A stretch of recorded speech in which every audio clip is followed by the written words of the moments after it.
पहले जो माफिया है उसमें दो फाड़ हुए, हिंदू और मुसलमान माफिया के रूप में 93 में। अगर आप उसको उस रूप से देखना चाहते हो तो आप उसको क्या कहेंगे कि तब जो दो फाड़ हुए थे वो देश प्रेमी और देशद्रोही माफिया के रूप में हुए थे?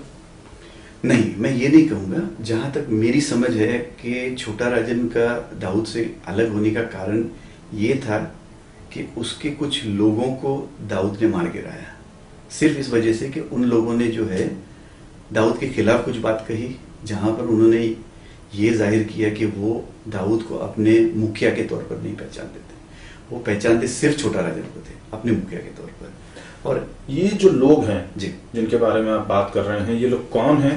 जी, उनके नाम, उनको कैसे मारा गया, उन्होंने क्या कहा था, क्या वो तफसील आप दे सकते हैं? जी, इसमें संजय रगड़, अमर और दिवाकर छुरी, ये तीन जो है उनके बहुत ही खास बंदे थे छोटा राजन के। और कहीं ना कहीं दुबई में किसी ऐसे मौके पर उन्होंने ये बात कही ज़रूर थी कि छोटा राजन ही हमारे बॉस है, हमारे मुखिया है, हम दाऊद को नहीं पहचानते। और ये बात जो है रिकॉर्ड किया गया था और दाऊद तक पहुंचाया गया था, जिसके दम पर, जिसके बिना पर दाऊद ने उनको कम करने का आदेश दे दिया। और ये आदेश उन्होंने सावतिया को दिया था, सुनील सावंत को, जो सुनील सावंत ने सुभाष सिंह ठाकुर के साथ मिल करके उनका काम नेपाल में किया था। ये जो रिकॉर्डिंग करने का और सुनाने का कारनामा अंजाम दिया था, वो करने वाली शख्सियत कौन थी अंडरवर्ल्ड? शरद शेट्टी था।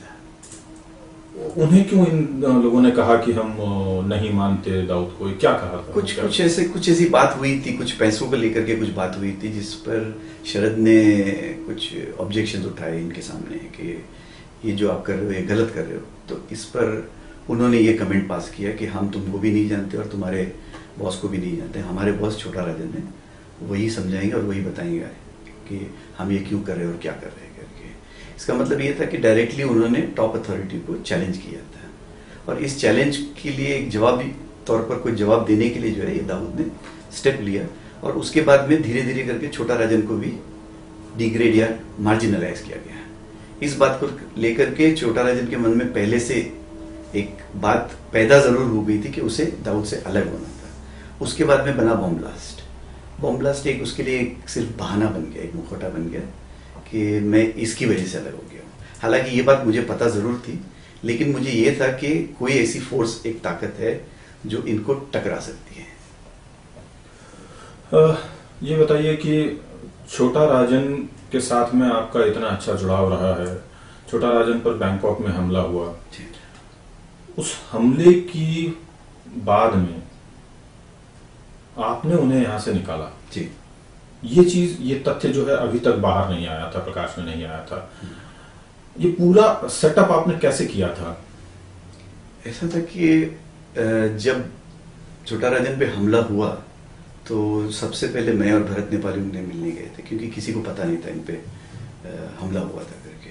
जब हम उन्हें मिलने गए तो जिस आईसीयू में वो पड़े थे वहां पर उनकी सुरक्षा के लिए कोई प्रबंध नहीं था। तो सबसे पहले उन्होंने, मुंह से बोल नहीं पा रहे थे, इसलिए उन्होंने एक हैंडकरचीफ पे लिख के बताया सिक्योरिटी। तो उन्होंने लिखा सिक्योरिटी, मतलब उनकी जो डर थी कि मेरे आसपास में कोई सुरक्षा नहीं है जिसको लेकर के मुझ पर दोबारा हमला हो सकता है।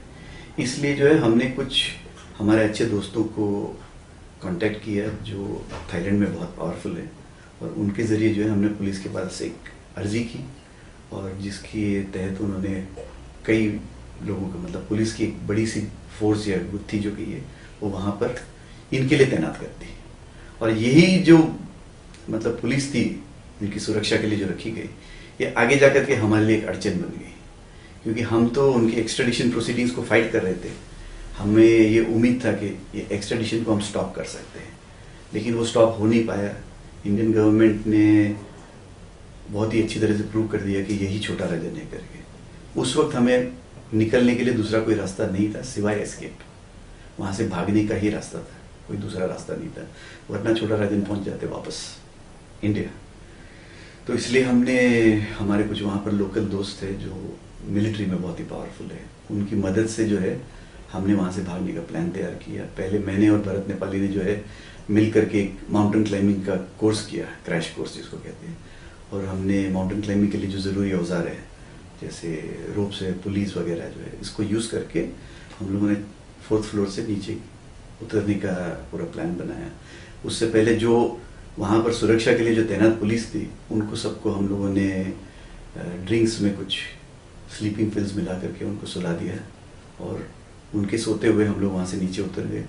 नीचे खड़ी गाड़ी, मिलिट्री की गाड़ी में हम लोग निकल गए कैम्बोडिया के बॉर्डर पर, और वहाँ पर पहले से हमने एक हेलीकॉप्टर का अरेंजमेंट किया था ये कैम्बोडियन मिलिट्री के हेलीकॉप्टर। उस हेलीकॉप्टर में हमने उनको कैम्बोडिया के अंदर ट्रांसफ़र कर दिया, क्योंकि हमारे पास कोई पासपोर्ट या डॉक्यूमेंट्स नहीं थे उस वक्त वहाँ से जाने के लिए। तो बगैर डॉक्यूमेंट्स के हम वहाँ पर गए। कुछ बड़े कैम्बोडियन मिलिट्री के ऑफिशियल्स भी उसमें मिले हुए थे, उनकी हेल्प को लेकर के हम लोग वहाँ पहुँचे। वहाँ से फिर आप लोग कहाँ गए, क्या रहा उसके बाद का सिलसिला? वहाँ से सबसे पहले तो हम लोग तेहरान गए, ईरान में हम लोग 7-8 महीने थे। इसलिए थे वहाँ पर कि हमें ऐसा लगा कि ईरान एक ऐसी जगह है जहाँ पर कोई सोचेगा नहीं कि हम लोग ऐसे देश में चले जाएंगे। ईरान में जब मामला सारा ठंडा हो गया, उसके बाद में हम लोग ईरान से वापस आए कैम्बोडिया दोबारा, और कैम्बोडिया से फिर उसके बाद में छोटा राजन गए यूरोप, और हम रुक गए यहाँ पर कैम्बोडिया में, हम रह गए साउथ ईस्ट एशिया में। और आपने अपना जो ऑपरेशन है वो जारी रखे और छोटा राजन ने अपने ऑपरेशन शुरू कर दिए? बिल्कुल नहीं, मतलब हम दोनों ने मिलजुल के ऑपरेशन जारी रखे। तो इस बीच में आपने छोटा राजन को फिर यहाँ से सीधे सहयोग देने की शुरुआत की? जी बिल्कुल बिल्कुल। तो किस तरह के सहयोग आप दे रहे थे? क्या उन्हें कुछ फाइनेंशियली भी आपने सपोर्ट दिया? क्या नहीं, फाइनेंशियली तो सपोर्ट नहीं दिया, बस इतना है कि जो भी ऑपरेशंस डे टू डे चलते थे वो हम लोग आपस में कोऑर्डिनेट कर लेते थे टेलीफोन पर। छोटा राजन जब दाऊद गिरोह से अलग हुआ था तब पूरी तरीके से टूट चुका था, उसके पास में पैसे नहीं थे। यहाँ तक सुनने में आया कि अपने परिवार के भरण पोषण तक के लिए पैसे नहीं बचे थे। सही बात है। कितना सच है इस बातों में? क्या हुआ था, कैसे हुआ? ये बिल्कुल सच है, क्योंकि जब छोटा राजन को मार्जिनलाइज किया, जब उसको साइडलाइन किया गया था, उसको उससे पहले जो है सारा उसका जो फंडिंग का लाइन है वो तो दाऊद से ही आता था, वो सारा चोक किया गया। उसको पैसे नहीं भेजे जाते थे, उसके पास में खुद को संभालने के लिए कोई पैसे बचे नहीं थे। इनफैक्ट यूँ समझ लीजिए बिल्कुल बैंकरप्ट हो गए थे उस वक्त। तो उस वक्त भी हम लोगों ने मिल करके कोई स्ट्रैटेजी चलाई थी, कुछ चीज़ों की तस्करी हमने की, जिसकी वजह से कुछ काफ़ी रकम हमारे पास आया, जिसकी मदद से वो वहाँ से दुबई से निकल पाए, वरना उनका निकल पाना नामुमकिन था। और अगर वो रुक जाते दुबई में तो शायद उनका वहीं पर काम हो जाता। छोटा राजन पर हमले के पीछे कौन व्यक्ति था? कई बातें कही जाती हैं, असलियत क्या? मुख्य रूप से तो शकील ही था, और उसके बाद में उसके साथ रहने वाले कुछ लोग थे जिनके नाम आज तक कहीं बाहर निकले नहीं। उसमें खास तौर पर एक अशोक करके था जो उनके साथ रहता था, जो उनके लिए गाड़ी वगैरह चलाता था, वही मेन इन्फॉर्मर था। और अशोक के पीछे कौन था ये आज तक कहना मुश्किल है, क्योंकि अशोक उस दिन से जब गायब हुआ है आज तक कभी मिला नहीं है। यानी अशोक को मारा जा चुका है? नहीं, कोई पता ही नहीं उसके बारे में। लेकिन कहा यह जाता है या सुना यह जाता है, या छोटा राजन की जुबानी जो मैंने सुनी है वो यही था कि अशोक के पीछे जो फोर्स थी वो शरद शेट्टी था, जिसने मिलकर के शकील के साथ ये ऑपरेशन चलाया था। गुरु साटम का नाम आता है।